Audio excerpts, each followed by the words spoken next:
Easter पर्व बड़े खुशी का पर्व है। ये खुशी का पर्व क्यों है? क्योंकि हम इसमें अपनी क्षमता को आंकते हैं कि हम कैसे प्रकट हो सकते हैं। ईसा मसीह जो बहुत बड़े आध्यात्मिक मास्टर एक अवतार के रूप में प्रकट हुए और उन्होंने दिखाया कि देखो, हम गए थे, सूली पर चढ़े थे, लोगों का दिल जिससे बदले। हम इसलिए सूली पर चढ़ने जा रहे हैं कि हमारे त्याग करने से लोगों में परिवर्तन होगा। और अपने शिष्यों से कहा, घबराने की जरूरत नहीं और रोने की जरूरत नहीं, मैं तीसरे दिन फिर प्रकट होगा। और तीसरे दिन प्रकट हुए, सभी शिष्यों से मिले और संदेश दिए और फिर अनंत साम्राज्य में पूरे ब्रह्मांड में व्याप्त हो गए।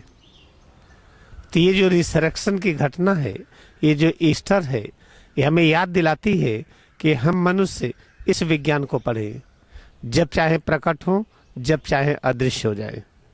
तो कैसे होता है, इसके बारे में 3 दिन की बात कही गई है कि ईसा मसीह तीसरे दिन प्रकट होंगे, क्रूसीफाई होने के तीसरे दिन प्रकट होंगे। यहाँ दिन का क्या मतलब? क्या ये दिन और रात? ये नहीं, यह दिन का मतलब ज्ञान से है। 3 दिन का अर्थ है 3 प्रकार का ज्ञान, कि कैसे हम भौतिक शरीर को प्रकट करें, सूक्ष्म शरीर को, कारण शरीर को। जब तीनों शरीर को हम प्रकट करना सीख लेते हैं तो ये कहा जाता है कि 3 दिन में हम प्रकट हुए। 3 दिन में प्रकट होने का मतलब 3 तरह का ज्ञान हमें हो गया। तो ये कैसे होगा? सब क्रिया योग का ध्यान जैसे जैसे करते जाइए वैसे वैसे ज्ञान होता है हम कारण शरीर कैसे प्रकट करें। फिर ज्ञान होता है कि कारण से हम सूक्ष्म शरीर कैसे प्रकट करें। फिर ज्ञान होता है कि सूक्ष्म शरीर से हम भौतिक शरीर कैसे प्रकट करें। और जब तीनों शरीर को प्रकट कर लेते हैं तो फिर हम इनको कैसे अदृश्य करें, ये भी ज्ञान होता है।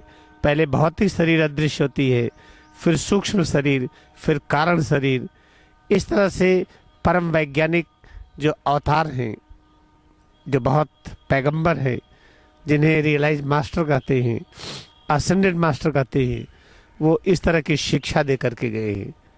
आइए हम लोग क्रिया योग का अभ्यास करके पूरी गहराई के साथ इस ईस्टर पर्व को सेलिब्रेट करें और हम भी दिखाएं कि हम ईसा मसीह की तरह हम प्रकट हो सकते हैं। ऐसे प्रकट होने की क्रिया राम और कृष्ण किया करते हैं, लहड़ी महाशय किया करते हैं। आइए हम लोग भी उसी मार्ग में आगे बढ़े।